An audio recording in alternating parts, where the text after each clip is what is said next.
Unraveling the Word Recover. Hello learners! Today, we're diving into the world of English vocabulary to understand a common yet versatile word, recover. Whether you've stumbled upon it in a book, heard it in a conversation, or seen it in a headline, it's essential to know its various meanings and how to use it correctly. Recover primarily means to get back something that was lost or to return to a normal state. Examples: after losing the game, the team hoped to recover their reputation in the next match. She took a few days off work to recover from the flu. Recover can also refer to regaining possession or control of something. Examples: the detective was able to recover the stolen artwork. The software helps users recover deleted files. In legal terms, recover can mean to get back an amount of money or property through a judgment in a court of law.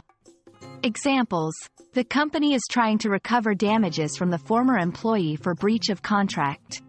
She sued the business and recovered a substantial sum for the injury she sustained.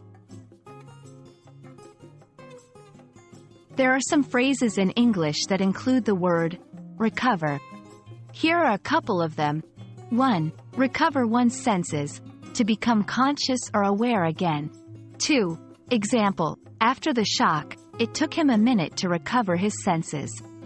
3. Recover one's composure, to become calm and controlled again after being upset. 4. Example: she took a deep breath to recover her composure before speaking. The English language is full of versatile words like recover that have multiple meanings depending on the context. By understanding these various interpretations, you'll be better equipped to comprehend and communicate effectively in English. We hope this video has been illuminating. Remember, every word is a new adventure in language learning. Happy learning!